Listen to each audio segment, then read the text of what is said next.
agree. I'm going to actually have you not do that. I'm sorry. Go through the chair. I appreciate I that. apologize. Yep. Just my closing thought is that I know you had some interest in the Sustainable Green Committee when we were running, and I know people want to restart that committee. That would be an excellent place for this kind of study to happen. That's my 2 cents. Yes. So I think you guys know my feelings about solar farms. Just to reiterate, I get very discouraged by the clear cutting of trees, and I am not a fan of it all. In my opinion, I think it has nothing to do with giving back to the environment for those companies. I think it's all about the money earned by doing that. So I would be very for you guys pursuing this further.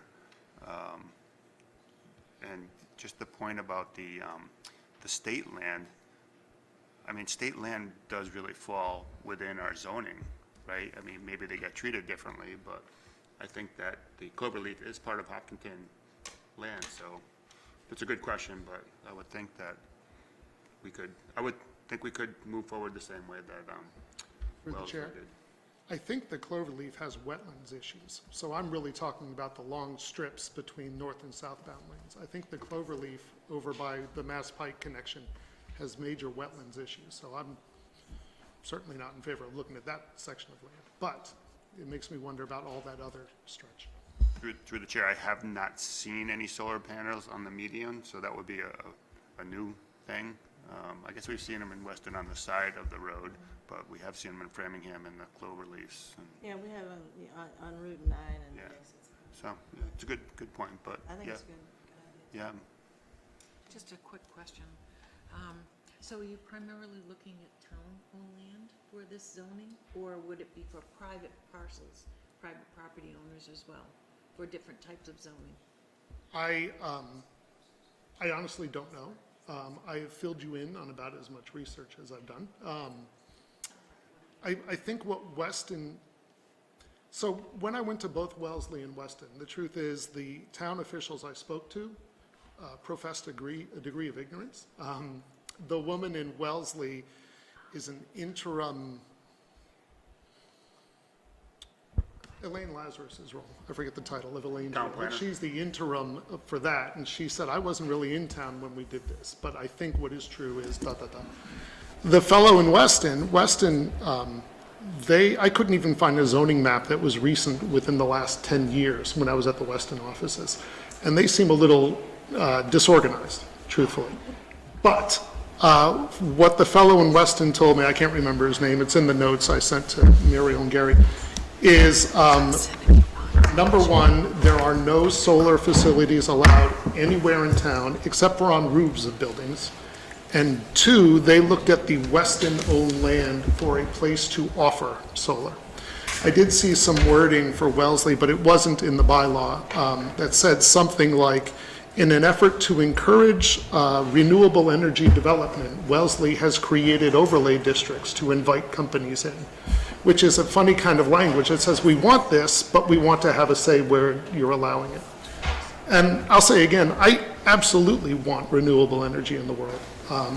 I just want our town to be able to control a little bit better where it makes sense. There is a development that's being planned, we've dealt with in the Conservation Committee off of Wood Street, I think, and it seems to me that that is about as ideal a spot. It's an old kind of quarry. It looks like they have some old unused greenhouses on the property. It's kind of beat up and used up, and there is no neighborhood anywhere near it. And it seems to me that's the perfect kind of, not green space, but brown space where we might want to encourage it. And that would be the thing to look for on maps. Where are those areas in town if this was something we wanted to pursue? I was just going to say, I tend to agree with Mr. Barker-Hook that I don't want to restrict solar too much. I think it should be allowed on the rooftops and parking lots and other brown areas. But I do think I would like a way to prevent all the trees from being cut down just to put up a solar farm and for having them too close to home. So I think this is a good idea to pursue. I concur. I think it's you should be applauded for trying to amend and look at our zoning board. I think we were all relatively frustrated with some of the projects that came before us, before this was brought up, so thank you very much. Welcome. So I have a couple, Rob, did you want to jump in on solar farms? And Zach is looking at them potentially for overlay districts to control where they go. That's the quick. Yeah, so I apologize for being late, but the property off of Wood Street that, as you said, brown space, my take on it is anytime there can be solar on existing structures is better than on physical land. Like whether it's, as you put it, used space or green space, anytime it can go on a building or on top of a roof, anywhere that's not occupying land, I'd rather have the land kind of just naturally return to its wildlife state than be consumed by solar farms. So my general opinion of solar farms is I'm all for them wherever it can be not like occupying land. In general, like we don't have a lot of control as a board right now to prevent that. But if I could snap my fingers and make it so, I would prefer not to take up our natural resources, land, with solar farms and use existing structures or anywhere that anywhere we could put it. That'd be my preference. So I had a couple thoughts, and I feel very similarly. I really appreciate that Zach is taking this on. This is the next hard piece, is to sort of really think about where we do want it. And it was, you know, sometimes zoning is done in steps because it's the best we can do. And at the time that we had our the solar bylaws going in, we really couldn't decide where we wanted it to go. I think out of the box thinking, like in between the strips of land in between the south and northbound lanes on 495 is amazing. And you know, as we think about the money we're going to earn from it, that would be worth researching too, because I don't think that towns are really seeing windfalls. In fact, I know for a fact that one of the solar farms we permitted, they went to the Board of Assessors looking for an abatement. I don't think that they got it, but it isn't necessarily a dollar question. Maybe it is, but it isn't necessarily. I think for me, primarily, very much like Dave, is that I just don't, I don't love the idea. In fact, I loathe the idea of chopping down trees to empower the solar farms. However, I celebrate out-of-the-box thinking and innovation and getting solar out there, and you know, the idea to put it on new development and structures that are going up in innovative ways appeals to me way more than using natural land as well. So I thank you for doing this. I think it would be interesting to know, at least know, the actual dollar impact. I also wonder, we have done this in the past successfully. I just throw it out there for people to think about, not necessarily react to angrily, but what the heck? If we're not going to be ready for May 2020, which is totally reasonable, sometimes it is acceptable to put, like we did for the marijuana bylaw, to put a moratorium for a year while we are working so assiduously on a bylaw, and I would, you know, suggest you think about that as well, because I have felt the pressure of the solar farms too, and I want to respond with open arms and enthusiasm, and that it hasn't been great. You know, it hasn't been a perfect system. So figuring out where we want them, how we want them, and ways to empower them in places we want to see them, I think is really valuable work. Great, So, thank you. appreciate it. One quick closing comment for me. Just wanted to point out that I am for solar, because I have 36 panels on my home.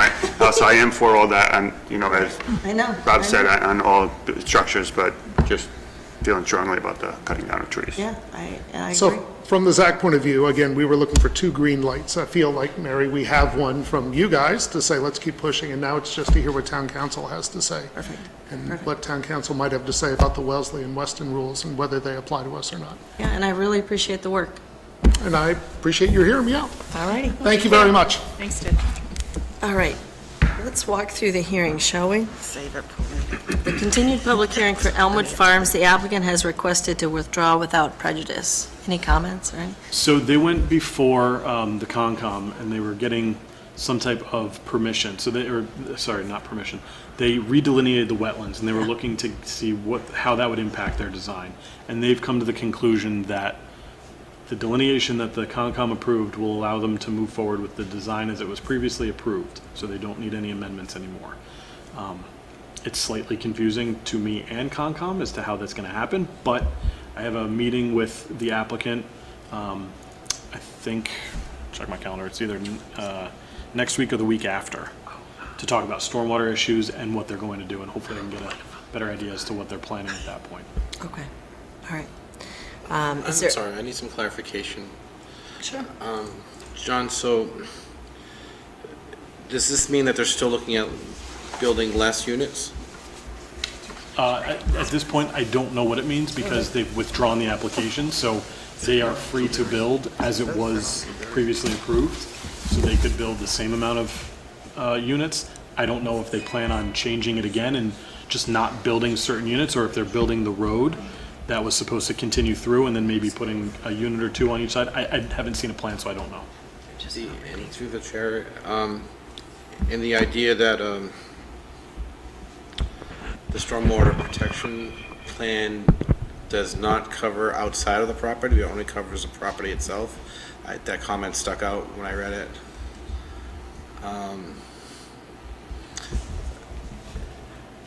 I guess my comment is based on the report that said that the stormwater protection plan does not include the neighboring properties.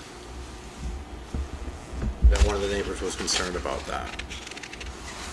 We'll just leave that up in the air when you meet them. Yeah, so that's what the meeting is about, is they've acknowledged that there are stormwater and drainage issues on site.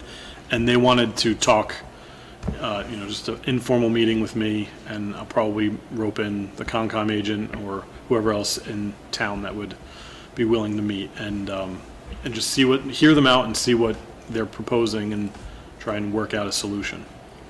One more comment. Historically, that property has a 5-foot wide path that winds along the southern side of the property that Boy Scouts have been trimming and doing different projects with. It connects to some other Eagles projects in back, but there's a whole year's worth of work to be done to make that path, that 5-foot wide path, walkable, completely walkable as a trail. So anything that they could do as part of this project to maybe provide a little bit extra land to the 5-foot that we have, it's an incredibly small sliver that's incredibly long, that we could use a little bit more space in there for the good of the town, because as you know, the town owns hundreds of acres behind there, so. Yes, Couple quick questions. Is this off Blueberry? yes. It says that it's off Adams Street, Myrtle, and Fitch. Is that incorrect? Those are paper streets, right, within it? Those are planned streets within it, I think. So that's Fitch- within it. Fitch was what they're proposing to build. Right. Myrtle, I think, was also what they're proposing to build. Right. And I think Adams is there, but maybe they're proposing to extend it. So the amendment they submitted created dead ends. Right, And it was previously approved to have through streets. okay. So I think Fitch is one of them that was like a through street on paper. They wanted to dead end it, but now they're proposed to go back, I guess. Again, I don't have that much information. Can I aside just from- suggest through the chair that we add off Blueberry onto this description?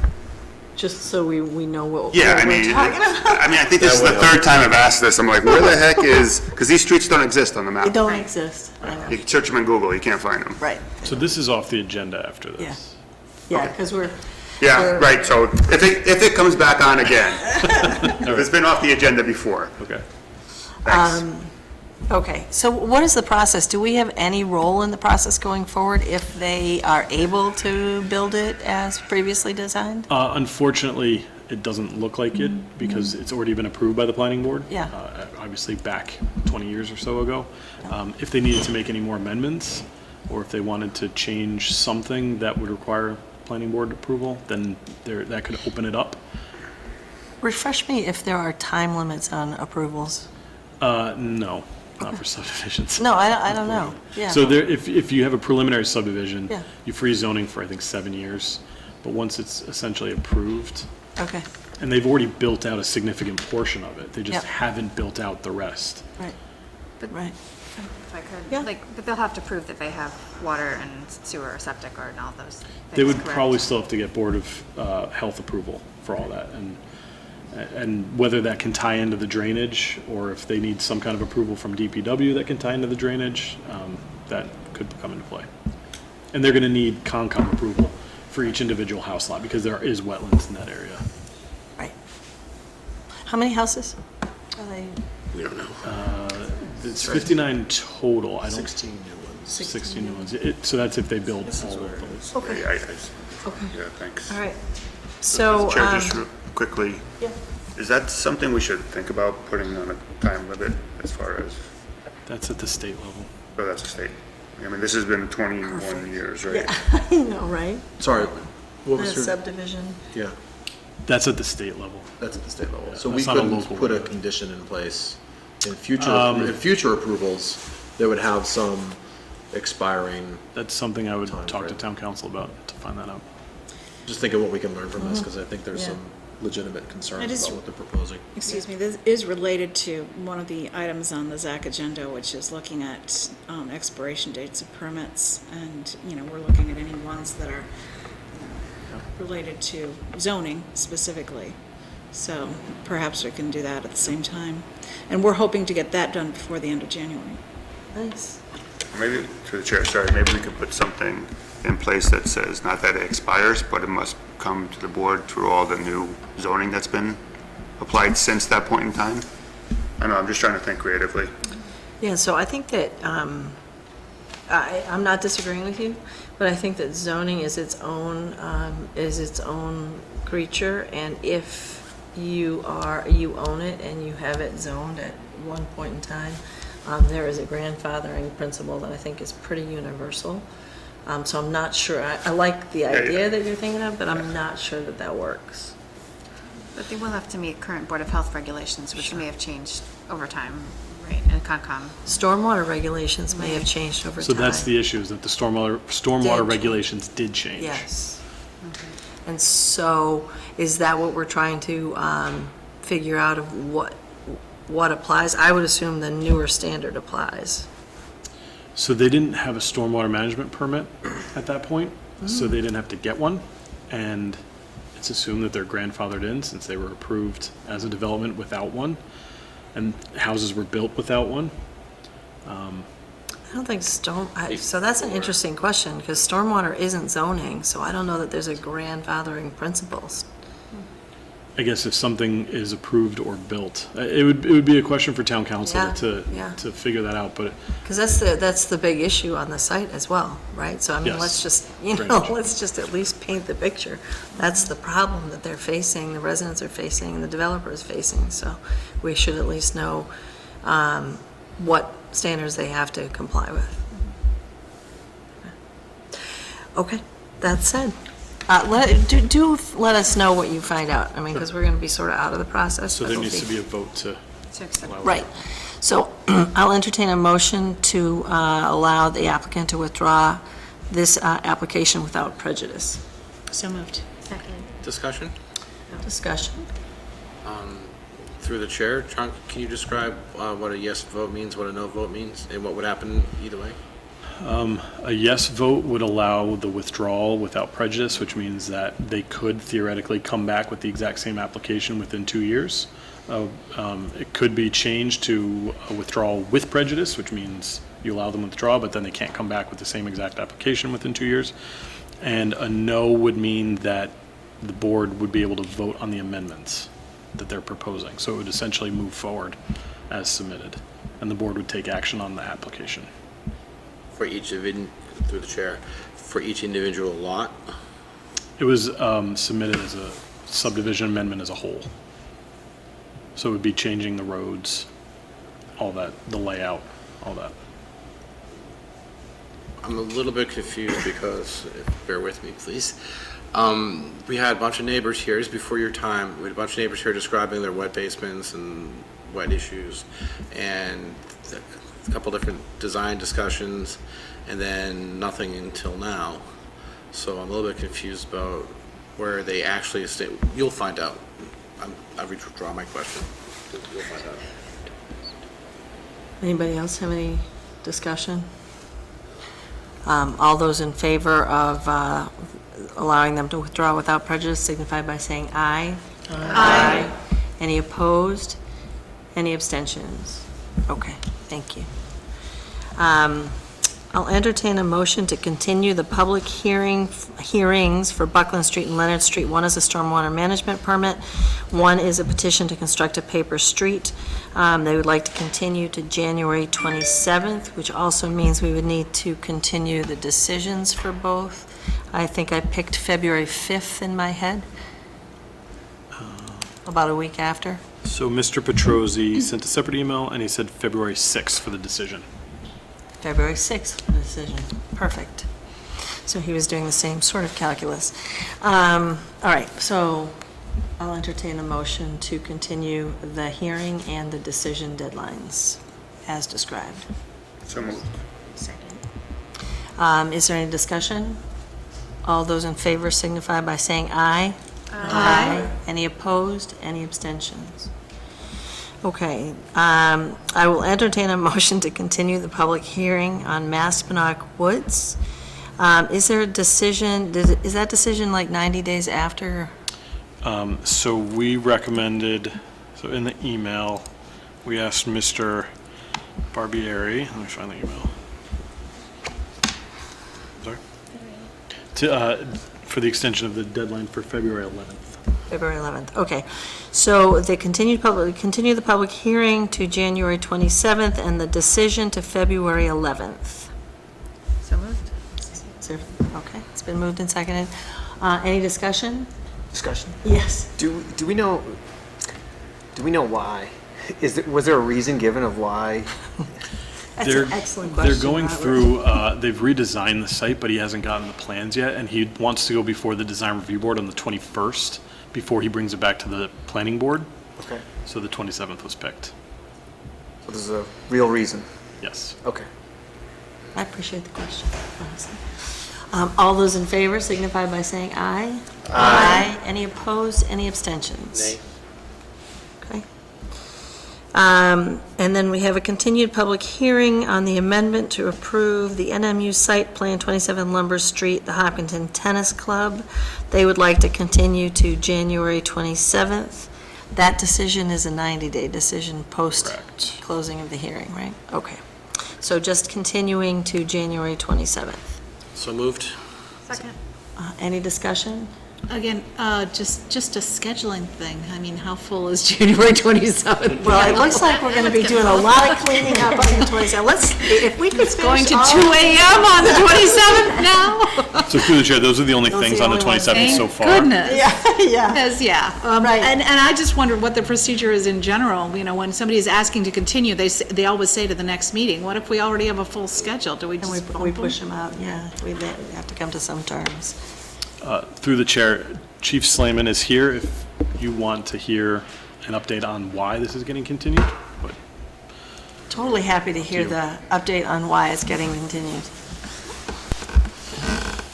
I'm having trouble hearing you. I Oh, I'm apologize. sorry. I am just So not we're, here. we're on the Hopkinton Tennis Club voting to continue it, and John was saying that you probably had an update on why we needed to continue this. I think what I'm talking through with the applicant is there's a couple CMRs that cover the site that affect the site layout at the end. So, for example, the air structures that they talked about, technically, they require sprinklers through a CMR in Massachusetts. It's not the fire chief, it's a law. And so I'm trying to figure out, all the people that I've talked to and talking to the fire marshal's office says the normal route is there would be an appeals process for something like an air structure. And I just looked through some past cases and have talked over with the applicant, we both realize that's the impact on something like this and the process it would go. So to make a long, long story short, some of the agreements you would have at the end of that appeals process, it would most likely not end up being sprinklered buildings, but there may be some things where you confirm what we agree on to have a successful appeal, and that might affect site work that you review a lot of.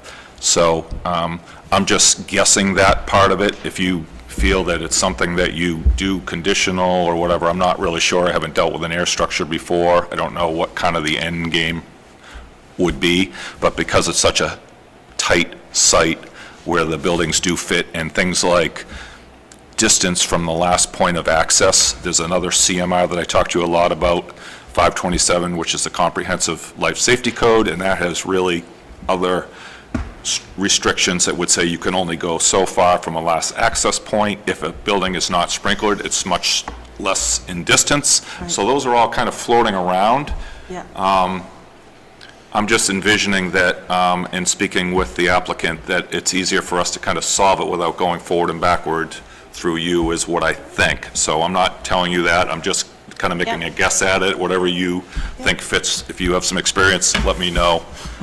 We've never done an air Yeah. structure before either. So that's kind of the short story on it, I think. Yeah.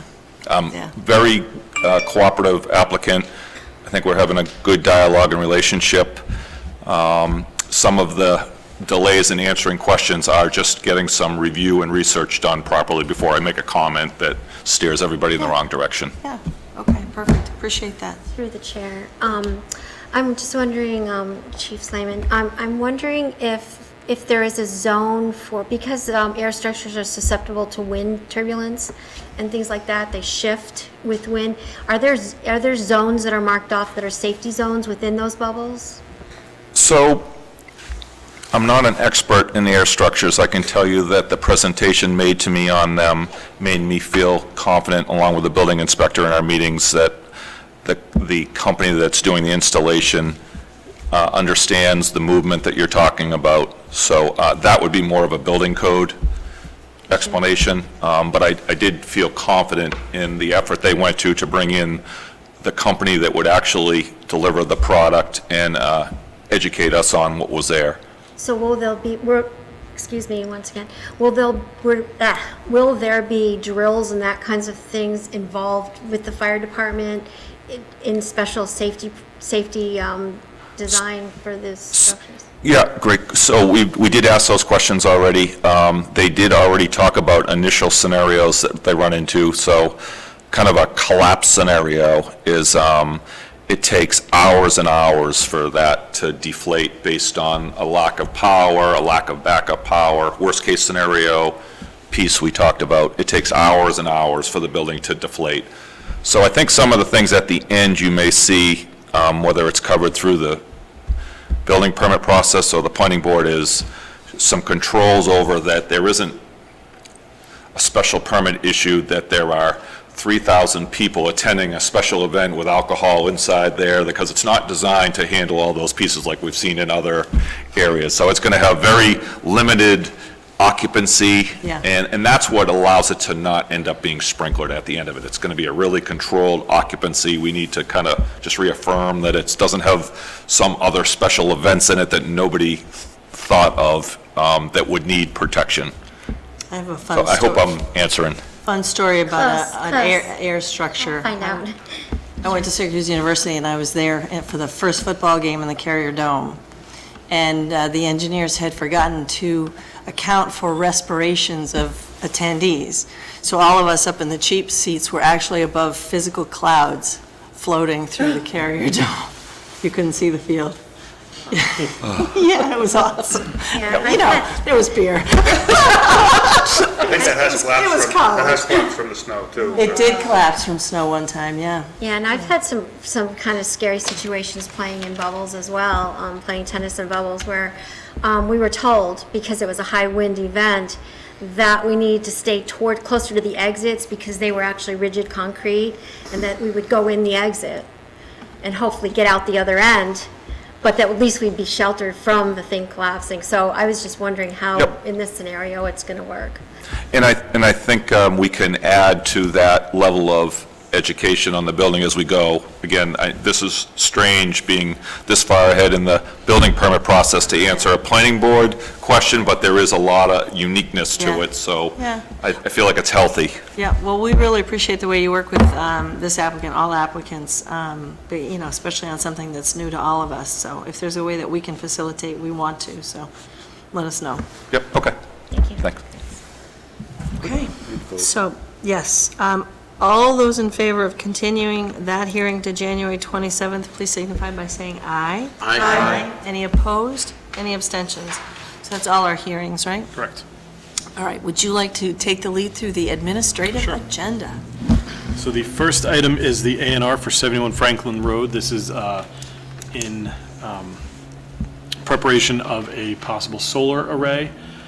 It's the Liberty Mutual site. They are subdividing the office building from the rest of the site, as shown on the plan, to basically use it as two different uses. Okay. Any questions, comments? Yes. I'm wondering, is all the parking accounted for within that subdivision of the land? That, it may be, that's not purview of the A&R process. Okay. All The right. A&R is basically, does the lot have frontage on a main road, and does it have the lot size required per zoning? Those are the two criteria that it has to meet. So did you want to tell us a little bit about it? Sure, I'll let Mr. Rodriguez kind of introduce it real quick while I set up. Pedro Rodriguez from Seaboard Solar, Nick Fasendola from Level Design. Okay. I talked to the town before. We're in the process of purchasing Liberty Mutual's property. It comes with the building. And one of our intentions is to keep the building. We're looking for new tenants, and also utilize the side parcel for a commercial solar project. So it's the two intentions that we have on the property. My colleague on the planning board was just asking, and it's not necessarily a function of, we just heard, not necessarily a function of the A&R process, but understanding your intentions, is all the parking accommodated for that you would need on the site for your commercial site? It just that is the happened to be a plan. question that I thought was probably a straightforward. Yeah, no, the idea is that the parcel that we're leaving for the building is going to retain the necessary parking, it's going to retain everything that's needed to maintain the use of the building. Anybody have any questions for the applicant? All right. What, sorry. Yeah. Just real quickly, what type of zoning is this? Agricultural or Commercial. Commercial? No. So it's two zones, actually. It's professional office on one side, and then agricultural on the other side. So and you guys can correct me if I'm wrong, there's a line where it splits the property. Yeah. So to the left is agricultural, to the right is professional. And it will remain the same? Yeah, the Yes. zoning doesn't change. The zoning's not changing, it's just the lot lines. Yeah, thank you. Through the chair. Yeah. I did drive by and check out the property. It's unused, so this is a perfectly good use for it. I hope that you can get businesses back in that building. That was a great place to do projects back in the day, so maybe there'll be new companies that come in, software companies or whatever, that you can do, so I'd like to support that. All right, I will entertain a motion to endorse the A&R plan. So moved. Second? Any Discussion? All those in favor signify by saying aye. Aye. Any opposed? Any abstentions? Okay, you're all set. Will the plan be signed tonight? We would Yes. not mind, we'll sign them tonight, yeah. So there's one more A&R, I would assume. Yep, through and the then we'll chair. do 'em We all. can sign both of them. Do them both. All right, so the next one is Stony Brook Road, Highland Park 4. This is an area that is currently 5 lots, and they are taking, it's an odd shape. It's one lot, another lot, another lot, another lot, and then one right in the middle of the 2 middle lots. And they're basically taking that and some other pieces and splitting them across, so there's only going to be 4 lots instead of 5. Exactly, we're just removing one just to better all the other lots around it. Go ahead and introduce yourself for Oh, us. sorry, I'm Mike Marsters with Prime Homes. All right. So taking 5 lots and making them 4, the 5th is some odd little configuration in the central to the... Yeah, there was 4 2, lots. so it's basically 2 rectangular lots on the end, and then 2 almost like Yep. flag-shaped lots. And the middle lot that made those 2 flag-shaped lots is getting broken out. Okay. If I may, through the chair, I've been by this property, I live near it, but I check it out often, walking and driving through. And they take excellent care of the property as they're building on more homes, and they're very responsive and respectful to the neighbors, so thank you. Appreciate that. All right. So I will entertain a motion to endorse the A&R plan. So moved. Second. Any further discussion? All those in favor signify by saying aye. Aye. Any opposed? Any abstentions? Awesome. How many signatures do you need? Oh, that made it 3.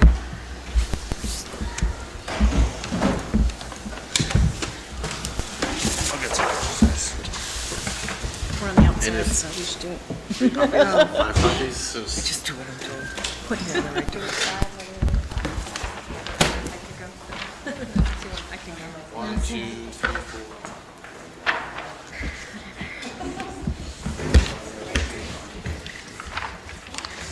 Yes.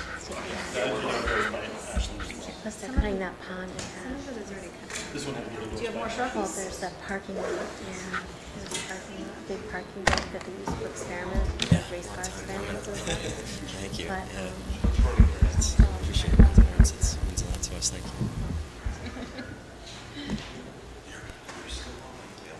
you know what I mean? That's right. I thought it was like confetti and stuff.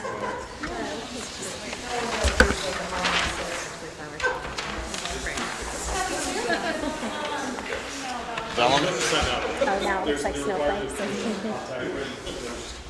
It's just the one. Just the one copy.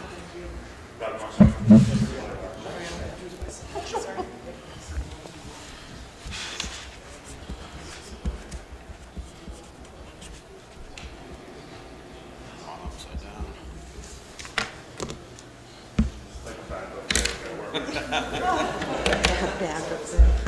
You don't need me, do you? No. Good. We're good. I'm all set. I had other stuff to do. Oh, you know, so I think this is gonna be interesting. I don't wanna bring it up when they were here. But I had a solar If it's a problem, it's, I almost think, I've thought it a couple times, we should probably set out just a little bit more. Just because I feel like I'm going to catch that TV. Sitting on Rates. the air intake there too. Yeah. yeah, I think I'm warm. I can feel it over here. You're getting more of a blast than I am. Yeah, you can take that. We can take the contact printer. The window, yeah. Probably a historic window, maybe. It's Those guys must have looked here in order against clear cut. we're New Englanders, right? We got this. Okay, I'm gonna write a big note, sweater, Yeah. because that's the thing, I'm always Keep putting water bottle. forgetting. Yeah, that's all right. But I didn't have sweater We were on the just list. thinking, John, that when we set up next time, maybe move the tables out a tiny bit, because I just feel like I'm going to catch that TV if we get up and down. Yeah, I found All right, next up. So next up is the Legacy Farms Form K for lots A118 and A119 and restricted land covenants. This is kind of the standard thing that we've done a couple times, so it's just releasing the lots and signing the restricted land covenants. Good evening. Good evening. As John said, I'm here with 2 Form Ks and also with restrictive land covenants. Each time we do it, we did with you recently A&R plans, and this is to reflect those plans, and this also shows you the restricted land covenants in each. Okay. You know, it might be kind of fun to, not tonight, but to see it as it's finalizing on a plan. We can So do that. You know what I'm saying? Sure. Just, as it starts to come into sharper focus and he gets towards completion, it might be nice to Be happy see to do that. Yeah. Okay. Anybody have any questions?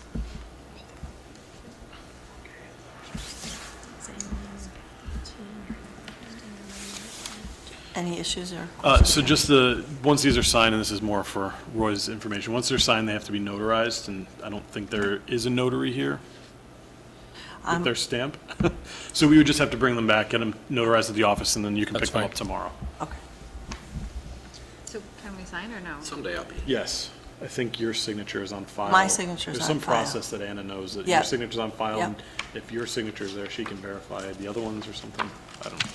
I'm not a notary, I don't know the rules. I think it actually, excuse me, through the chair, in looking at the Form K, it looks like it requires a few signatures. Yeah, Okay. yeah, but I think that she can notarize it tomorrow at the office. Okay. Because she has my signature on file. I think that's what, I'm not exactly sure of the You're acting for process. the rest of us, I guess. I guess so. I'm a notary and I don't know that. It's been so. explained to me, and I did not understand Yeah. it I completely. don't keep a signature book, so I guess I'd have to study up on that. Okay. So we need a vote to endorse the request, the Form Ks And the restricted land and the covenants. restricted land covenants. Thank you. So moved. Second. Any further discussion? All those in favor signify by saying aye. Aye. Any opposed, any abstentions? Okay. So Steph has those for you. How do you want to pass them around? I'll or- pass them around. Through the chair, could I bring Peter Mezzett up for this as well? You, of course. Thank you. Welcome, Peter. For the next item, I would assume. Yep. Do we want to move on to the next item? Yes. Okay, so the next item is tree planting modification. So this is for Legacy Farms Road North. They're moving forward with the tree planting, and Weston Nurseries is having trouble securing certain sizes and species. And so there is a request to change those modifications. The subdivision certification allows for changes, however, it's for certain site conditions, and it allows the tree warden to approve those changes. In an abundance of caution, which John Westerling, the acting tree warden, has signed off on, he's okay with them. But in an abundance of caution, we are bringing it before the board to see if there's any other need for the board to sign off on these changes on an amendment. I believe it's relatively insignificant and should fall under that condition, but I just wanted, since something like this hasn't happened before the board yet, I wanted the board to weigh in. I had a thought, if I can, to the chair. Yep, go right ahead. Since these aren't going to be quite the caliber that was requested originally, is it possible to put some small bushes sort of in other areas to compensate for the lack of canopy that the trees will have for a while?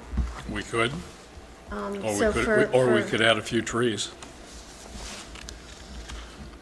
So that would be interesting to me too. And I would go with Peter's,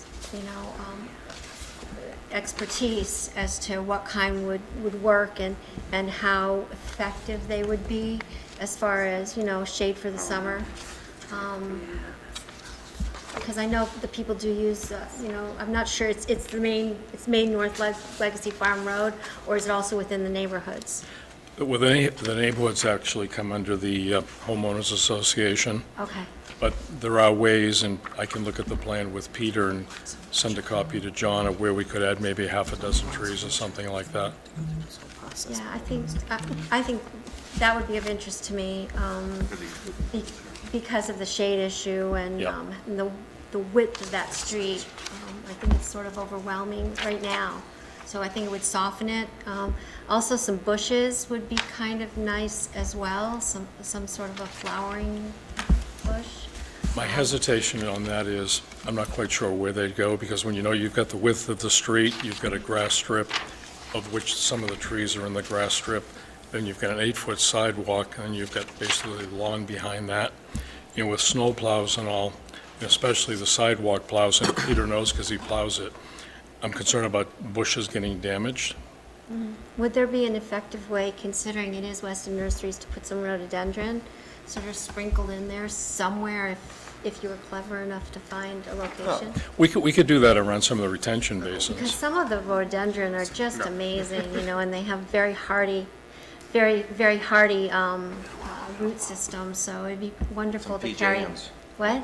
PJMs? Yeah, some It's called PJ. legacy, so that's, Yeah, that's the legacy. exactly. You know, Actually, I like that it's- Like idea. that idea? Yeah, I really like that, and I also like the size that they, you know, for example, the ones at the funeral home are just gorgeous, and so it'd be nice to let something like that happen there as well, the legacy. So maybe we add 25 PJMs. And a few extra trees too. Through the chair, On another list. can we get a brief description of the Yes. changes? Yes, all right, go ahead. Sorry. Just a brief description, it is, just a brief description of what you need to do. I think The the changes.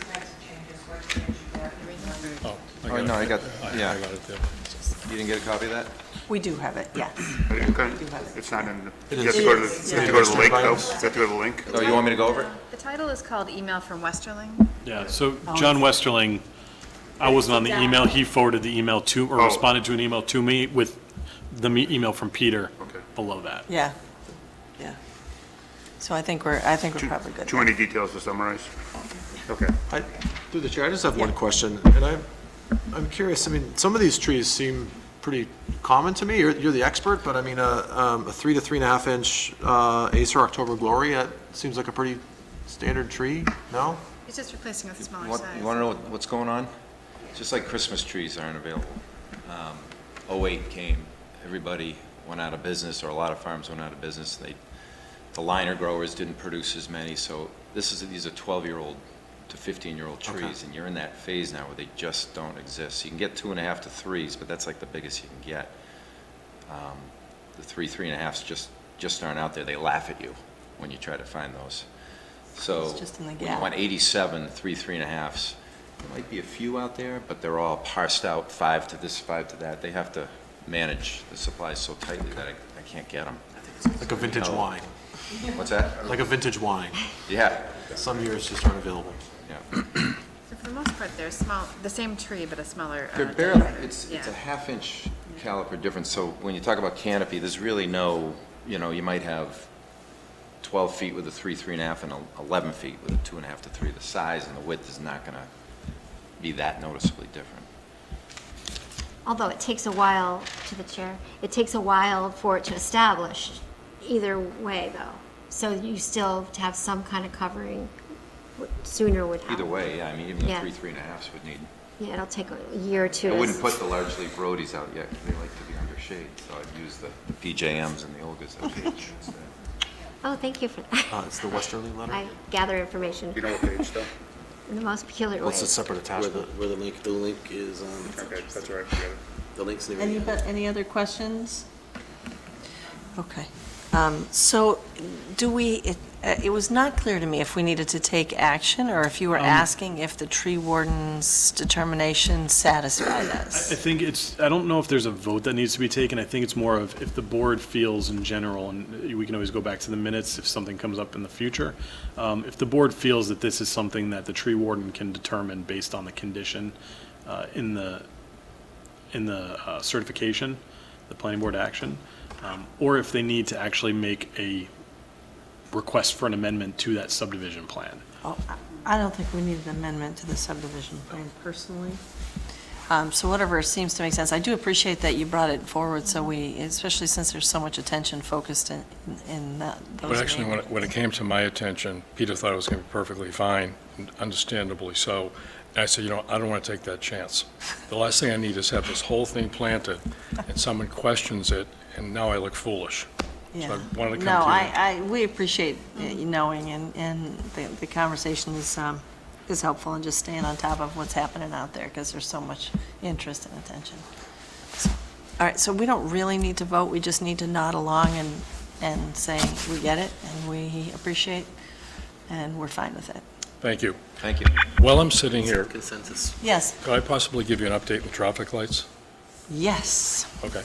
So the plans were completed by VHB, I think it was maybe a week or two ago, and I sent those to John. John is having, I believe, Beta review those. We pretty much did everything we agreed to do, so I'm hoping Beta just says they're okay, because I really would like to put those out to bid immediately, because there is a long lead time in getting those, and I know time is getting tight.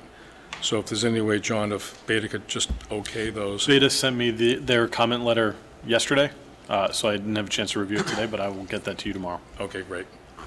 So once we're all set with that, I want to put out to bid immediately. We've got four firms that are bidding on it.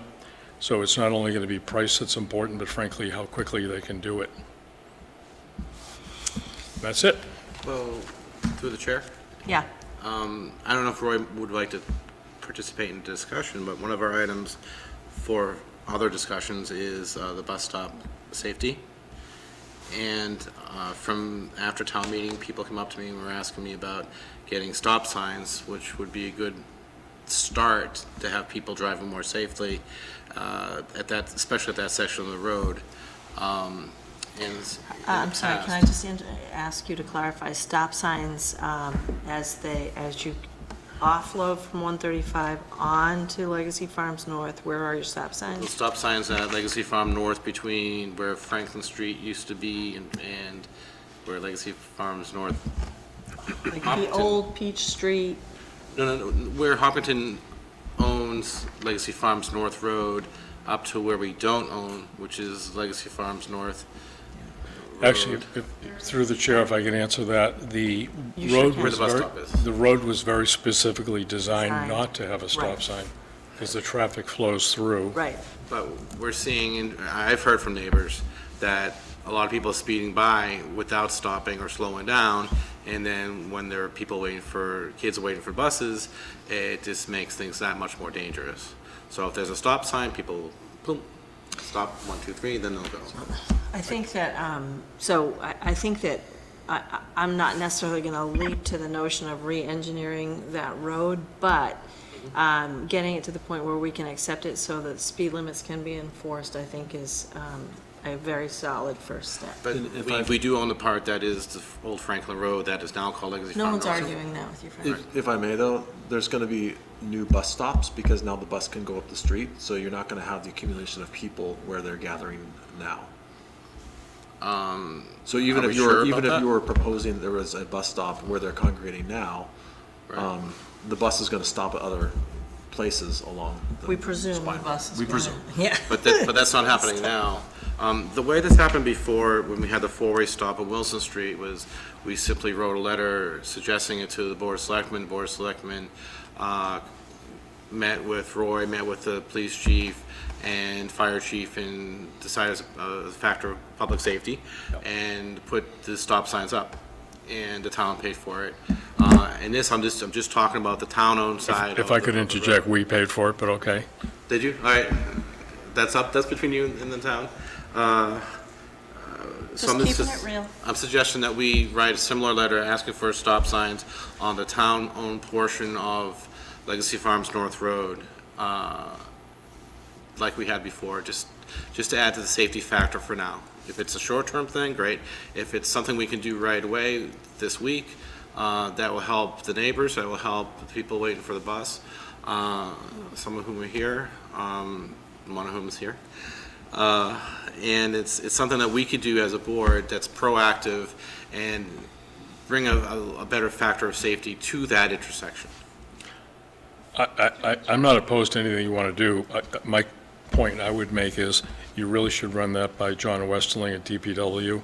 And at the same time, I think you should have the town's traffic engineers look at that from a safety point of view. Because if you're going to put a stop sign somewhere, it needs to be done in a place that is going to be safely to stop. And through the Hold chair. on. Hold on, I'm going to go around the table. Meet state accommodations as well. That's right. So it's fairly complicated, and where we just don't know where but I think the conversation needs to continue, but. I do too. Good idea, but I don't think that's. I think we should I'm making a motion now that we send a letter to the Board of Selectmen asking for these stop signs, because I think that if we don't ask now and we wait, sure, if the DPW needs to be involved in the whole process, but we need to start the process, and we need to start it now. I'm making a motion. I hope there's a second.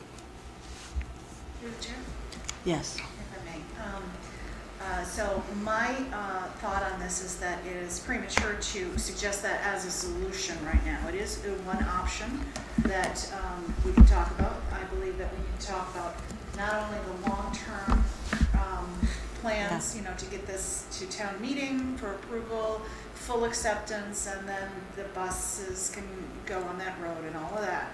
But also a short-term plan for the rest of this school year, which Right. obviously is not going to have an accepted Right. town.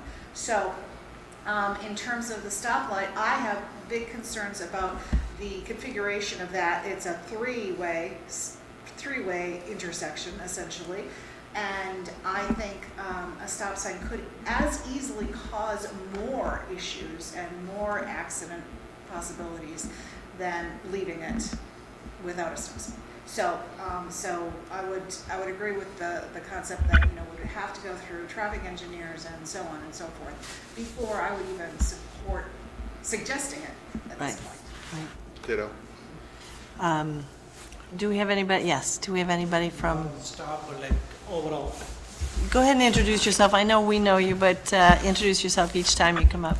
Mahesh Charkam from 16 Redwood Path. So not on the stop sign, but like overall in the special town meeting, it's a voice, like everybody agreed that we need to solve this. Yes. And then Elaine from the Assistant Town Manager sent 10 steps Okay. before the Yes. annual town meeting need to happen. So I came here to ask the board, like if we can put some timelines to that and to Yes. see if we can meet before the annual town meeting. So one of the big concern is like the paving of the road. Roy said like it can be done only in April, which we cut short into that annual town meeting. So once the pavement is done, what other things need to happen? I don't know whether it's going to make an annual town meeting or it need to go to another special town meeting, or do we need to wait for another 1 year No, to happen? So that's why I came here to request you Yeah. to put all those 10 items, put some timelines into Yeah. it. And then we have very short time, like 4 months we have. Right. So that's why I came here to suggest that. Through the Right. chair, Yes. can I help you answer that? In a second, if I'm desperate for help. I don't know if I'm going to be desperate for help, though. I so agree, and I think that there's a couple items we want to make sure we track, not just the bus stop issue. So I think that one of the things I wanted to talk about tonight is just the planning board sort of having a top-level document and the steps to completion for things like the stoplight, things like the road acceptance that tees up the bus stop change for the school committee.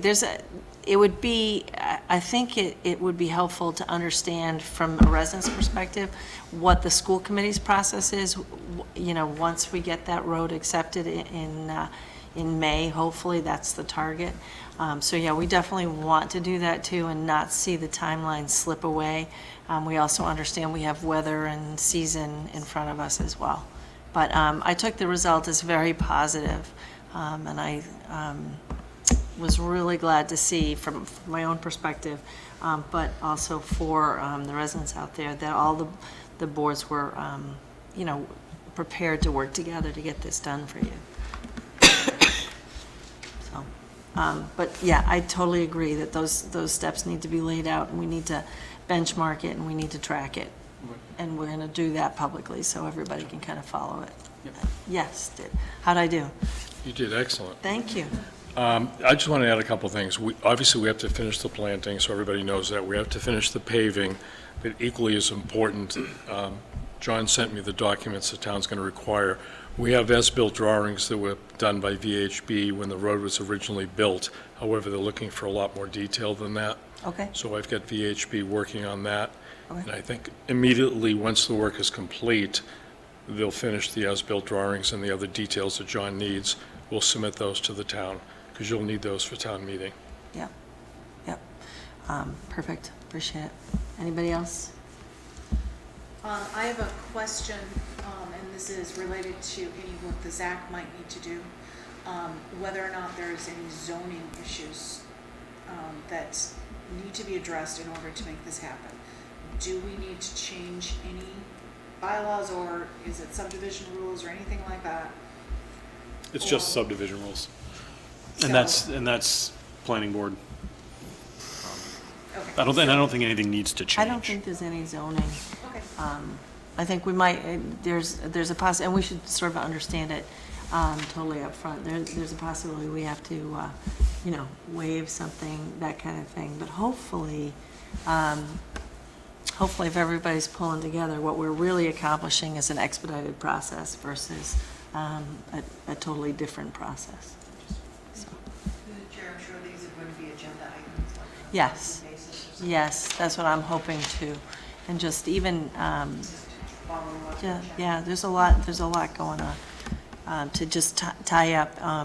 And this is not a shot, but there's an awful lot of public attention and some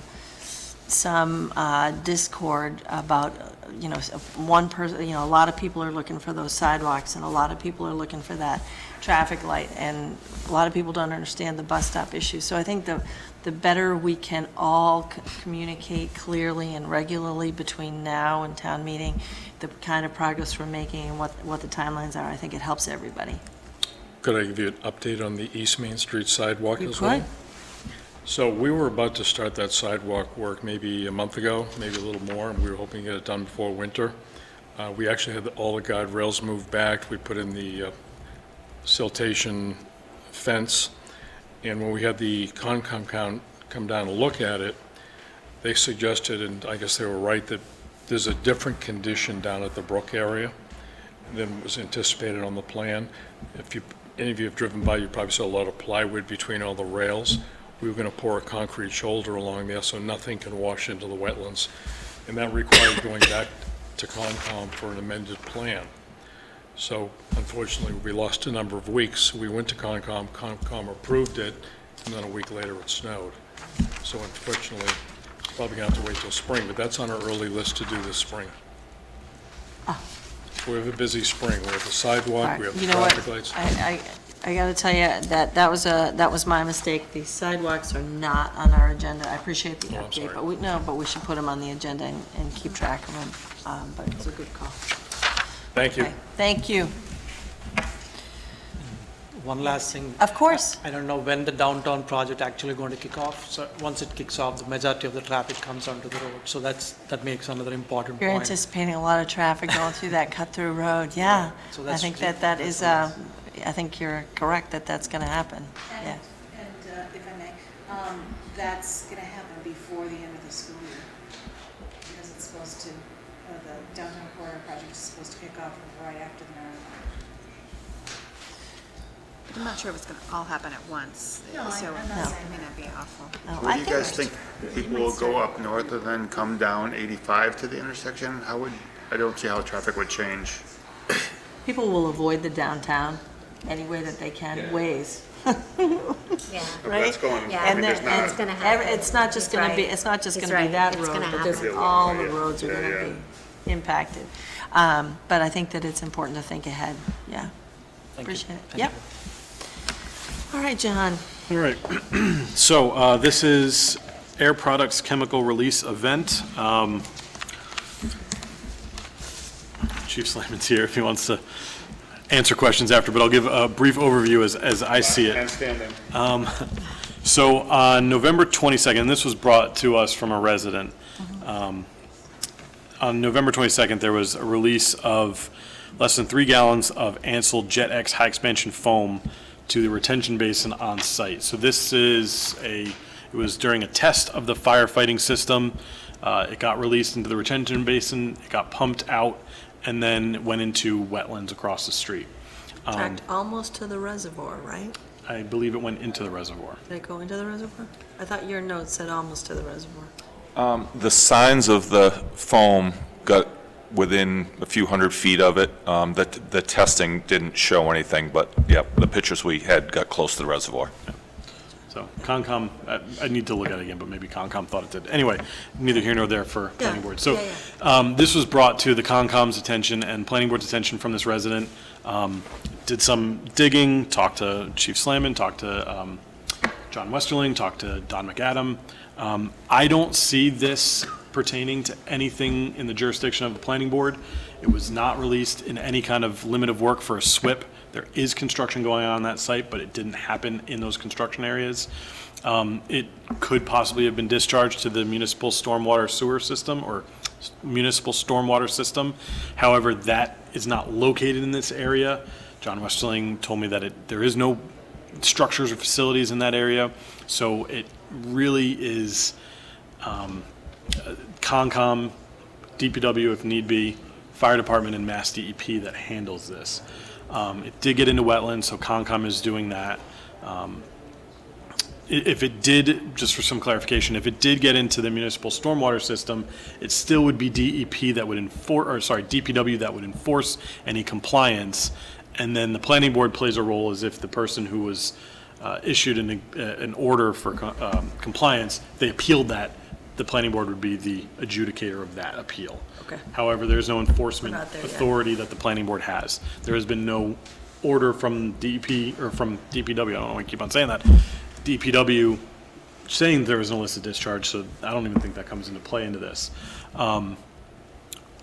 Concom is writing a letter to the other facilities on site. I think it's Kinder Morgan, and then this was Air Products and Eversource, just to make sure that there is protocols for these firefighting trainings or testings, and to make sure that this doesn't happen again. I believe it was a human error that made this leave the site and go into the retention basin. So if you would like, I can sign on to that letter, just to give it a little bit more teeth. There's no real authority that the planning board has over this matter, but be just an extra oomph to the Extra the eyes. letter. So this was or was not at the Eversource facility?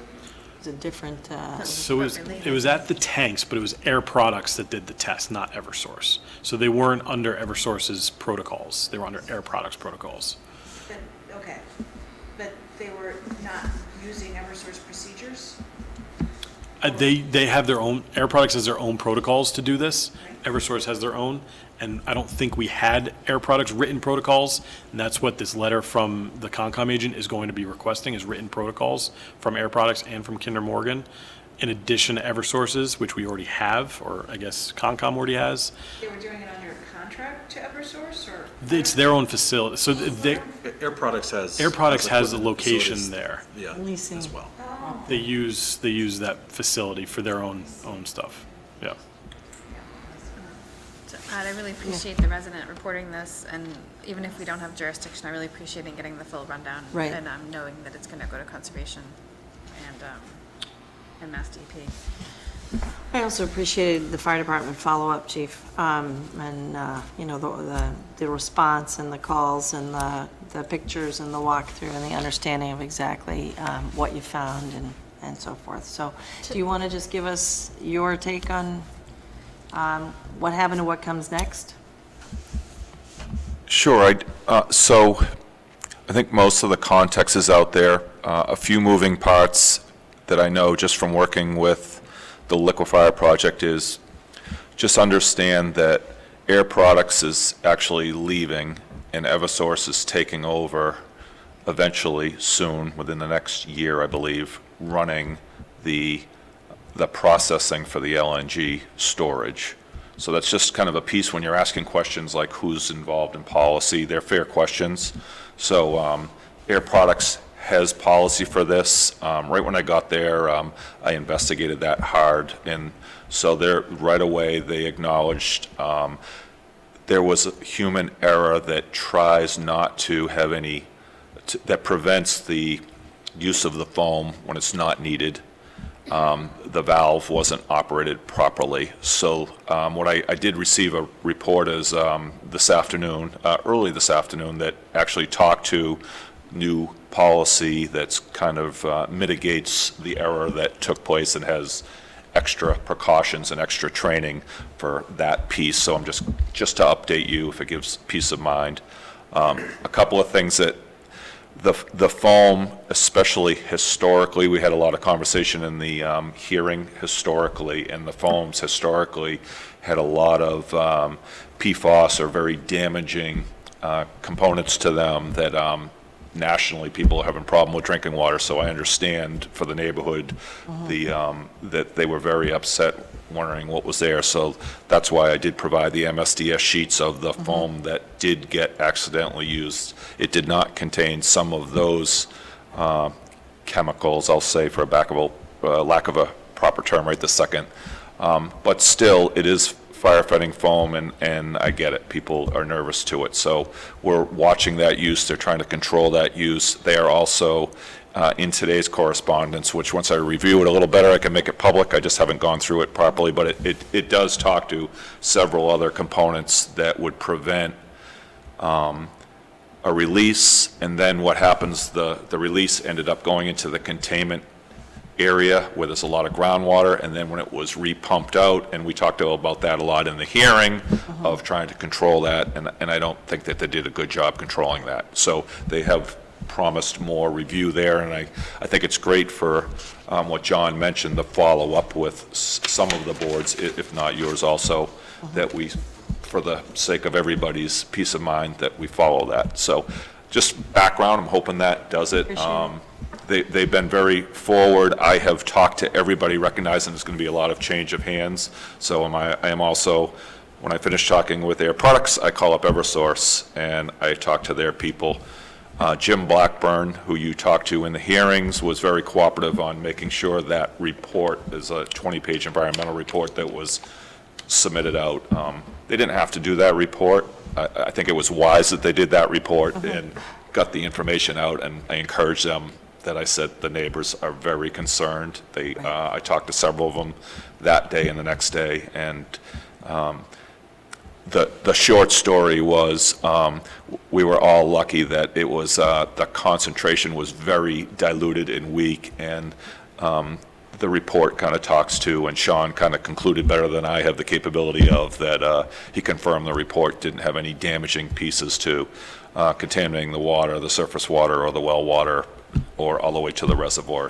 The level of concern was very low when I talked to them following the report. So that's what I understand. I'm available for questions. I've just read the Boston Globe article that came out a couple weeks ago that talked about polyfluoroalkyl alkylanes, and it wasn't quite so easy about it. It produces chemicals that don't go away, they're permanent. And so my question, I guess, through the chair, is it appropriate to ask the Board of Health to determine what types of testing it would do in a situation like this? This time we may have been lucky, but what is going to be our modus operandi should it happen again? So I don't think that we are gonna ask or suggest to another board what they do. You could do that research on your own and ask them what they do and find out what your personal comfort is with it. But they have their processes. We're not gonna impose our processes on them. I don't imagine. Send them the article. No, yeah, totally. Totally. Yeah, I think somehow, I'm not sure how the process works. I'm not suggesting we don't ask our questions, for sure. Yeah, I'm not sure how our processes work and how we can interact, because it seems like what we're hearing is that it was negated.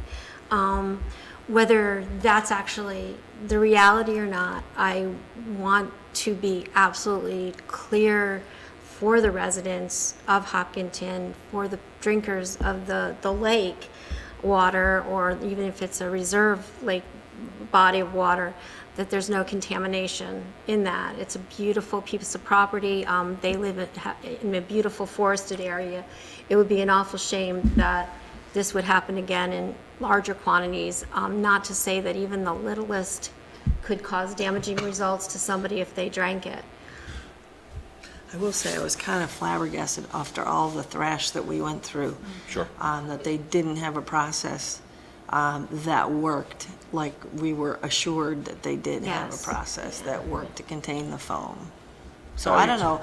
That's the only place that I see we have leverage, is that they didn't do what they said they would do in that case. Sure. And I think I just want to separate the PFAS that it sounds like you were reading about in the article and my understanding from the MSDS sheet. And for example, you know, they stopped like marketing that foam to us back in like the early 2000s, and then you saw probably on some of the paperwork they put out there that they literally are trying to triple make sure. So even after that article, I got another phone call from the state fire marshal's office and DEP, coincidentally, not from the spill, but just as a fire chief, to make sure we don't have like a bucket of that stored that gets used for training in a hidden spot somewhere. So we have like triple checked our arsenals, and I think it's great like to encourage and assure that something like that doesn't happen at the Eversource or Air Products work.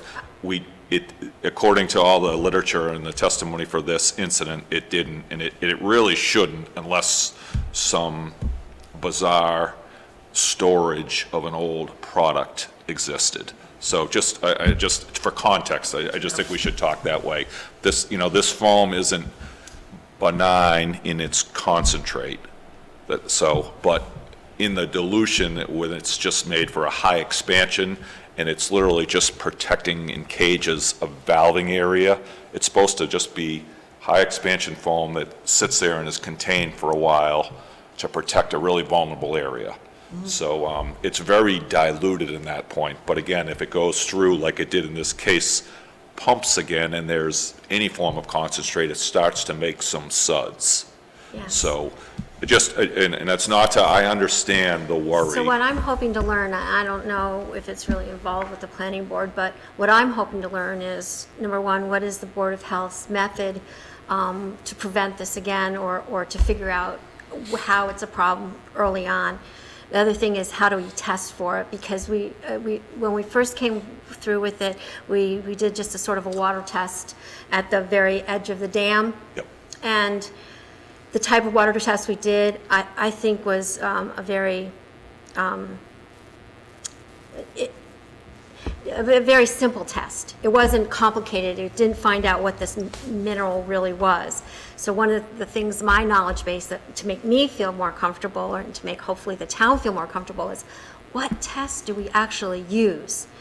Because I know there is one out there. I sort of did a little homework before I came, but I don't know what it is yet, so I'm just hoping to find that out. Deb, I'm going to really recommend that you do some research with the Board of Health. Doesn't mean that we don't ever Yeah, have I a left a role, message but- today. yeah. It was sort of Perfect. 7th hour, but I'm hoping to find out. You mentioned the term, you mentioned flabbergasted. I'm a little frustrated. Yeah. Again, after all that we went through and all the talk about this and all the assurances that we got, and Yep.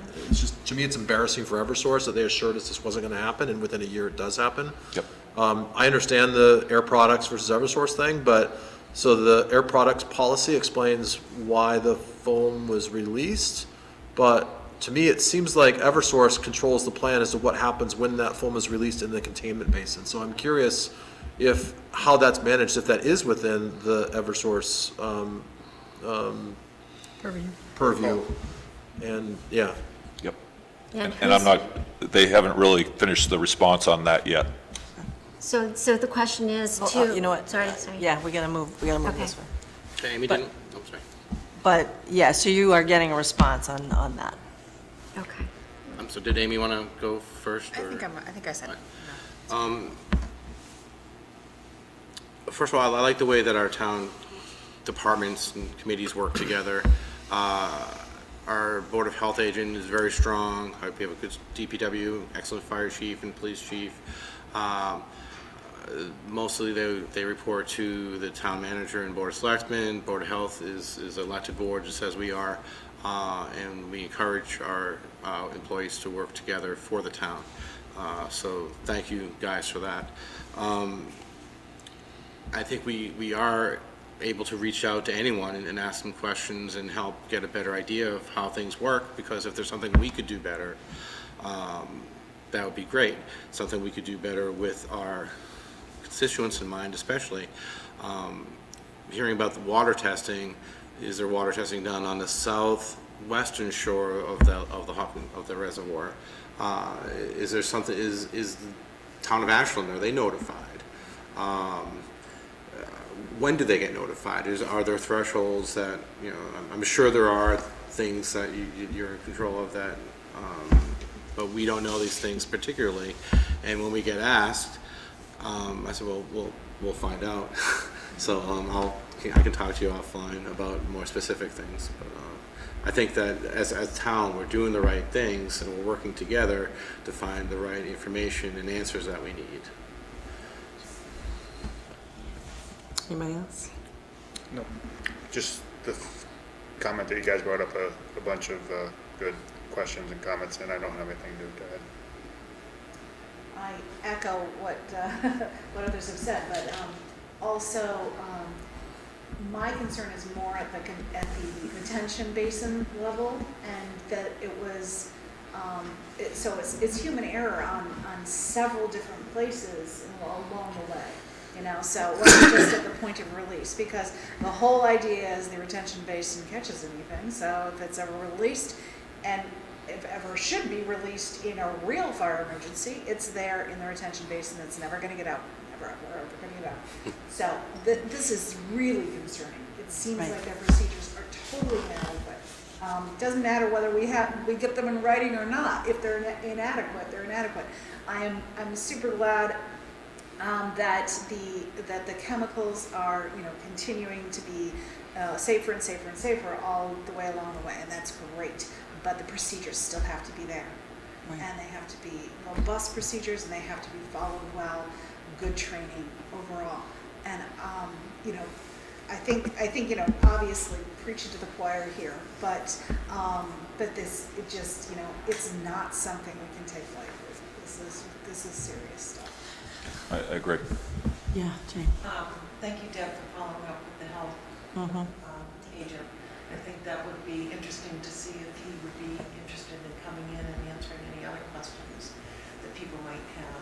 And it could be that what comes of all of this is kind of something like drills. Like the fire department has drills and the police department have drills.